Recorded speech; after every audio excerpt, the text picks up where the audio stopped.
Welcome, dear listener, to a collection of stories spun from the delicate pages of the Whispering Light. Each tale held within this enchanted tome was lovingly crafted by the gentle hand of Queen Simone, the kind-hearted ruler of the Kingdom of Tranquil Dreams. Her words are a soothing melody, a balm for restless hearts, and a guiding light through the wonders of imagination. So, let your mind drift and your heart be light, for what you are about to hear is no ordinary story. It is a gift passed down through the ages, meant to bring joy, laughter, and a touch of magic to all who listen. This tale is called The Courage to Care. In the small town of Crestwood, where quiet suburban streets lined with modest houses wove together like threads in a patchwork quilt, a young man named Nathan slowly made his way to the bus stop. It was a journey he took every day, a familiar route that offered a semblance of routine and normalcy in his otherwise disjointed life. Nathan's wide and curious eyes darted around as he walked, taking in every small detail: the way the sunlight glinted off the dewdrops on the grass, the faint breeze that rustled the leaves of the old oak trees, the sound of distant laughter carried on the wind. It was a world filled with little wonders, but also one fraught with confusion and anxiety. Nathan was different, and that difference made him a target. At 23 years old, he had the body of an adult but the mind of a child. His thoughts moved slowly, like syrup trickling down a spoon, and his words often tumbled out in a disjointed, stammering stream. Diagnosed with a severe level of autism and developmental delays, Nathan struggled to connect with those around him. His intentions were often misunderstood, and his presence elicited reactions ranging from awkward sympathy to outright cruelty. He kept to himself as much as he could, clutching his sketchpad like a lifeline. Drawing was one of the few things that made sense to him, an escape into a world where he could create his own rules and shape his own reality. But even that small comfort wasn't enough to shield him from the harshness of the real world. Today was no different. As Nathan approached the bus stop, he saw a group of familiar faces clustered near the benches, faces that made his stomach tighten with dread. Krista, Kevin, and their friends were there, lounging casually as if they owned the place. Krista's blonde hair shimmered in the sunlight, her smile a perfect, practiced curve that hid a venomous nature beneath. Kevin, tall and slim with a permanent sneer etched into his features, leaned against a lamppost, his arms crossed and his gaze locked onto Nathan like a hawk eyeing prey. "Hey, look who's here," Krista called out, her voice dripping with mock sweetness. "Our favorite little artist. Come to show us your latest masterpiece, Nathan." Nathan froze, his fingers tightening around his sketchpad. He knew better than to respond, knew that anything he said would only be twisted and used against him. But staying silent didn't help either. "Oh, come on, don't be shy," Krista continued, stepping closer.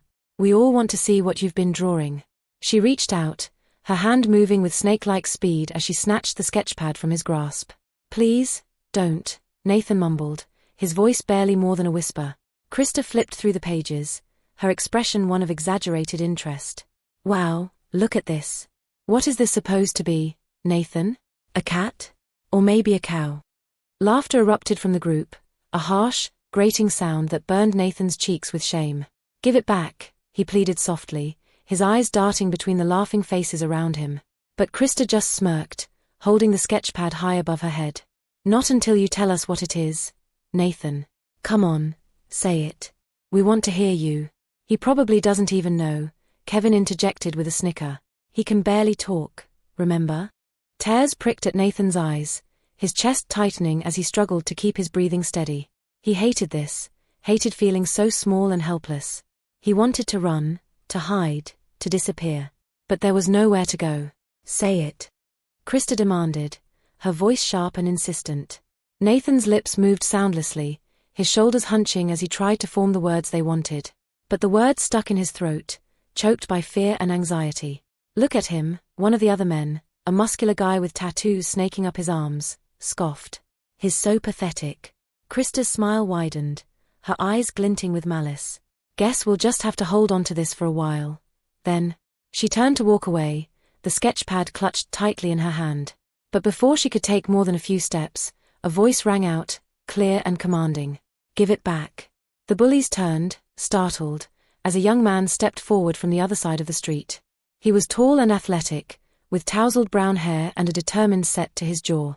"Who the hell are you?" Kevin demanded, his posture stiffening with defensive aggression. The newcomer didn't flinch. He met Kevin's glare head-on, his eyes cold and unyielding. "My name's Alex. And you're going to give that back to him." Or what? Krista sneered, her expression twisting with irritation. This isn't any of your business. Or I'm calling the police, Alex replied calmly. Right now. And I'm sure they'd be very interested to know why a group of grown adults is harassing someone who can't defend himself. The group exchanged uneasy glances. The threat of police involvement was a line they hadn't expected to be crossed. Come on, let's just go, one of the women muttered, her gaze darting nervously between Alex and Krista. It's not worth it. Krista scowled, but after a moment of hesitation, she tossed the sketchpad at Nathan's feet. Whatever. We were just having a little fun. With a last, disdainful glare at Alex, she turned on her heel and stalked off, the rest of the group trailing behind her. Nathan watched them go, his body trembling with a mix of fear and relief. He bent down to pick up his sketchpad, clutching it to his chest like a precious treasure. Are you okay? Alex asked softly, his tone gentle. Nathan nodded shakily but didn't speak. He stared at Alex with wide, wary eyes, unsure what to make of this stranger who had suddenly come to his rescue. It's okay, Alex said, offering a reassuring smile. I'm not going to hurt you. I just wanted to make sure you were all right. Thank you, Nathan whispered, his voice barely audible. You don't have to thank me, Alex replied. He hesitated, then asked, Can I walk with you? Just for a bit. Nathan looked down at the ground, his fingers fidgeting nervously. After a long pause, he gave a slight, hesitant nod. And so, they walked together in silence, the tension slowly ebbing away as they made their way through the quiet neighborhood streets. Alex kept a respectful distance, sensing Nathan's discomfort, but his presence alone seemed to offer a kind of comfort that words couldn't. They reached the corner of a small park, where Nathan hesitated, glancing back at Alex. Do you want to sit? Alex suggested gently, gesturing to a nearby bench. Nathan hesitated again, then nodded. They sat down side by side, the afternoon sun casting long shadows across the grass. For a few minutes, neither spoke. Then, slowly, Nathan opened his sketchpad and began to draw. His hand moved with a surprising grace and fluidity, the lines taking shape with practiced ease. He glanced up at Alex once, his gaze questioning. You don't have to show me if you don't want to, Alex said softly. But I'd love to see your work. Nathan's lips twitched with the faintest hint of a smile. He turned the sketchpad toward Alex, revealing a drawing of the park, the trees, the flowers, the distant silhouette of the playground. It was simple but beautiful in its own way. Wow, Alex murmured, genuine admiration in his voice. You're really talented, Nathan. Nathan's eyes widened, his cheeks flushing with a mix of embarrassment and pride. He ducked his head, mumbling something that Alex couldn't quite make out. They sat there for a while longer, Alex watching quietly as Nathan continued to draw. The encounter with the bullies seemed like a distant memory, the tension replaced by a calm, peaceful silence. It was the beginning of an unlikely friendship built not on words or shared experiences, but on a simple act of kindness that had changed everything. Over the next few weeks, Alex made it a point to visit the park every day. He would arrive around the same time, carrying a book or a coffee, and sit on the same bench where he'd first met Nathan. Sometimes, Nathan would already be there, his head bent over his sketchpad as he lost himself in the world of his drawings. Other times, he would arrive a few minutes later, his gaze darting around as if searching for something, someone. But no matter when he showed up, Nathan always relaxed a little more when he saw Alex waiting for him. Their conversations were slow, often stilted, with long pauses and awkward silences. But Alex didn't mind. He let Nathan set the pace, let him speak when he was ready, and remained quiet when he wasn't.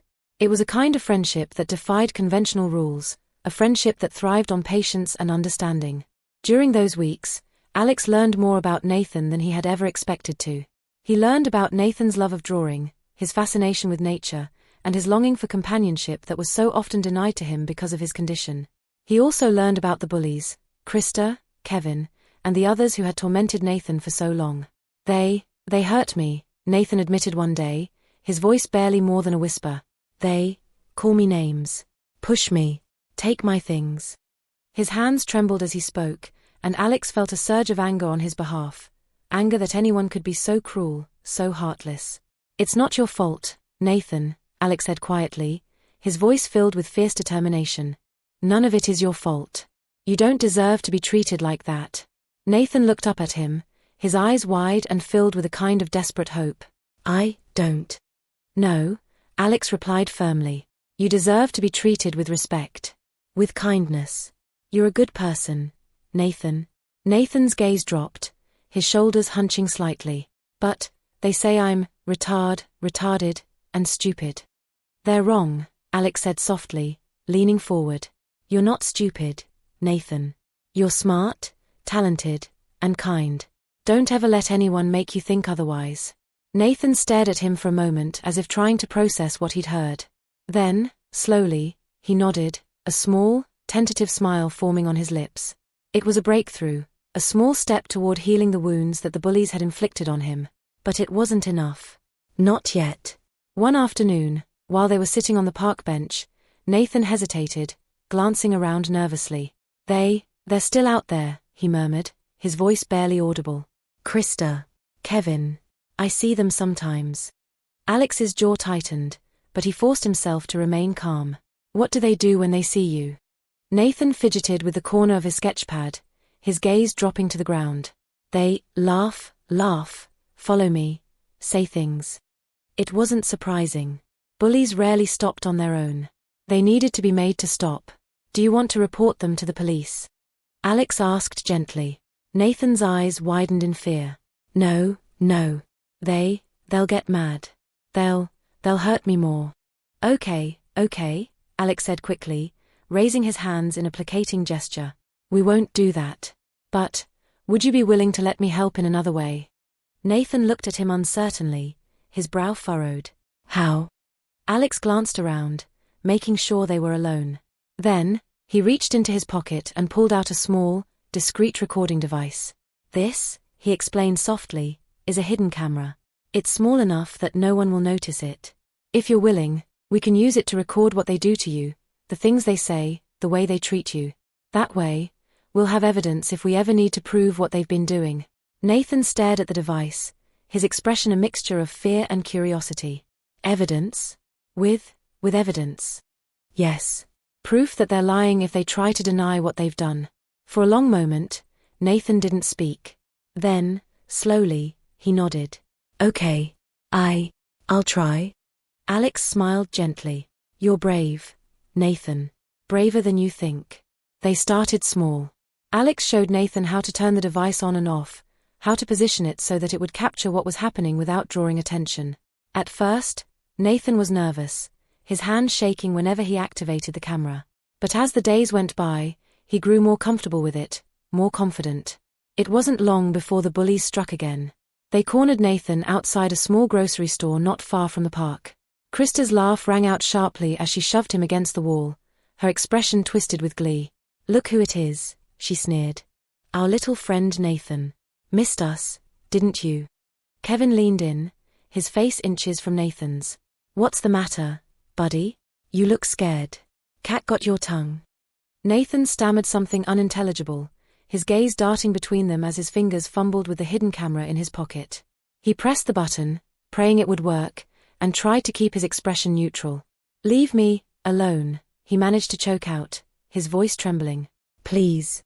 Leave you alone. Krista echoed mockingly. Why would we do that, you simple idiot? We're just getting started. They tormented him for what felt like an eternity, pushing him, calling him names, knocking the sketchpad out of his hands, and ripping the pages. Then Krista's gaze fell on a set of newly sharpened colored pencils Nathan's mother had purchased for him just that morning. She snatched one up, a bright orange pencil that gleamed dangerously in the sunlight, and turned it over in her hand, a cruel smile curling her lips. What's this, Nathan? She cooed, holding the pencil up as if inspecting it. A weapon? You gonna fight us off with one of these babies? Nathan's eyes widened with fear, his gaze locked on the pencil as Krista stepped closer. Before he could react, she jabbed the pencil sharply into his arm. Nathan flinched, a small cry of pain escaping his lips. Oh, did that hurt? Krista mocked, leaning in as she poked him again, this time harder. Oops, my bad. Guess I'm not as gentle as you, hair? The pencil pierced his skin, leaving a tiny puncture wound that began to bleed. Nathan whimpered, clutching his arm as blood trickled down, staining his sleeve. Stop it, please, he begged softly, his voice trembling. But Krista ignored him, jabbing the pencil into his arm again and again, each poke drawing a fresh trickle of blood. Why should we stop? she asked, her tone light and teasing. "You're not going to do anything about it. Just a little pressure, and you fold like a cheap tent." The others laughed, their voices ringing out cruelly. Nathan's vision blurred with tears, his entire body trembling as the pain intensified. He tried to move away, but Kevin grabbed him by the shoulder, pinning him in place. "Hey, buddy. I got you a special drink for this hot day," Kevin said with an exaggerated smile. He pulled out a large, 32-ounce cup, usually used for convenience store sodas. But instead of a sugary drink, the cup was filled with warm, lumpy, spoiled milk. The stench hit Nathan's nose like a punch, churning his stomach. "See? I went through a lot of trouble to get this for you," Kevin continued, pretending to be hurt by Nathan's lack of enthusiasm. "Had to check, 5, maybe 6 dumpsters in different alleys until I found enough of this good stuff for you. It wasn't easy since yesterday was garbage pickup and all that. Show a little appreciation, won't you?" Before Nathan could react, Kevin tipped the cup forward, dumping all the contents over Nathan's head. The spoiled milk splashed down, soaking Nathan's hair and clothes, the thick, sour-smelling liquid dripping down his face and neck. He gasped, sputtering as he tried to wipe it away, but the smell was overwhelming. The bully's laughter rang out even louder, echoing cruelly in his ears. "Oh, he doesn't like it," Kevin mocked, feigning sadness. "And after all the trouble I went through to get it, too. That's just rude, don't you think?" "Maybe he's just picky," one of the other men jeered, a sneer twisting his lips. "Doesn't appreciate the finer things in life." Nathan could barely breathe, his chest tightening with panic and humiliation. He felt sick, the rancid milk clinging to his skin and hair, the blood still seeping from the wounds in his arm. He wanted to run, to hide, to be anywhere but here. But there was nowhere to go. They pushed him to the ground, kicking his sketchpad away and stomping on it for good measure. Every time Nathan tried to stand, they shoved him back down, laughing and taunting him as they recorded his every reaction with their phones. But through it all, Nathan kept his hands steady on the hidden camera's controls. He recorded every second of it. When Alex reviewed the footage later that evening, his heart ached for Nathan. It was hard to watch, to see the fear in Nathan's eyes, the way he flinched at every taunt and shove. Seeing Krista jab the pencil into Nathan's arm, drawing blood, made Alex's blood boil. But when Kevin dumped the cup of spoiled milk over Nathan's head, the look of utter despair and humiliation on Nathan's face was almost too much to bear. "This is it," Alex murmured, his jaw clenched with determination. "This is what we need."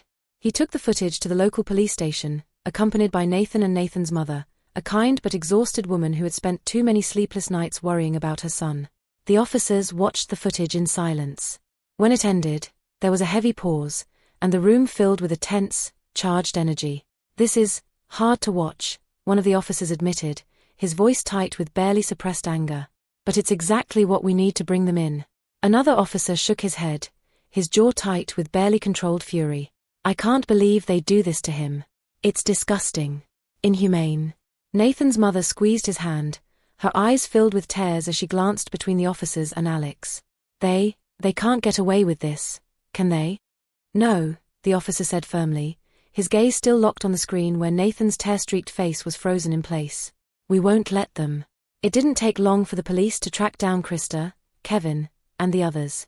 When confronted, the bullies tried to deny everything. They tried to paint themselves as innocent bystanders who were simply misunderstood. "Are you kidding me?" Krista scoffed, folding her arms over her chest. "That's not what happened. We were just talking." Nathan fell on his own. He always does that. "You know, because of his condition." Kevin nodded vigorously, adopting a look of false concern. "Yeah, we were trying to help him.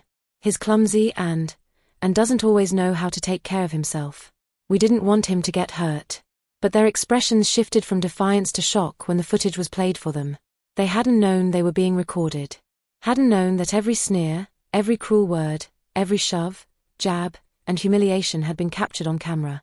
The moment the video showed Krista stabbing Nathan with his own pencil, her face paled, her eyes widening in disbelief. And when Kevin's voice rang out, taunting Nathan as he dumped the cup of spoiled milk over his head, a nervous murmur spread through the room. The bullies had no defense. No excuses left to hide behind. There was no escaping the truth.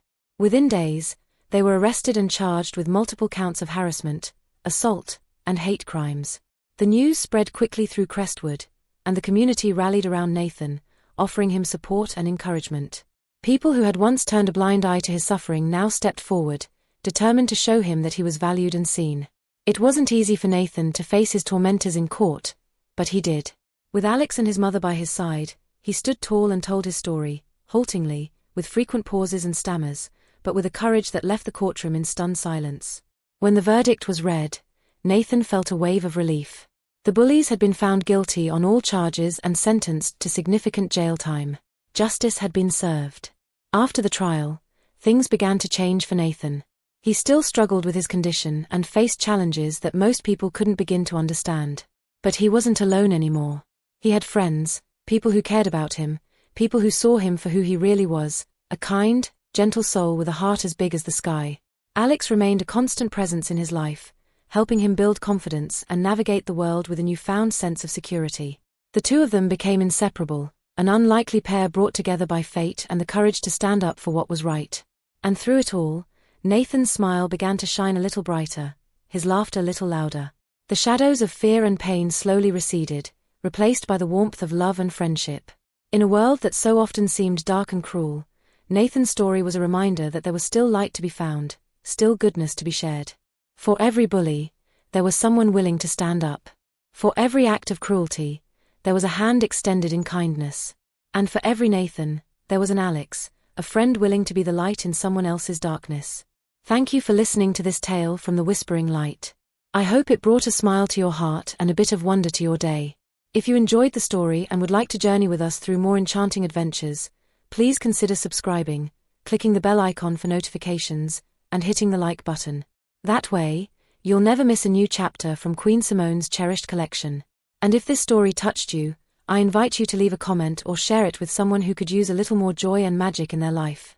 Until next time, may your dreams be filled with light and laughter.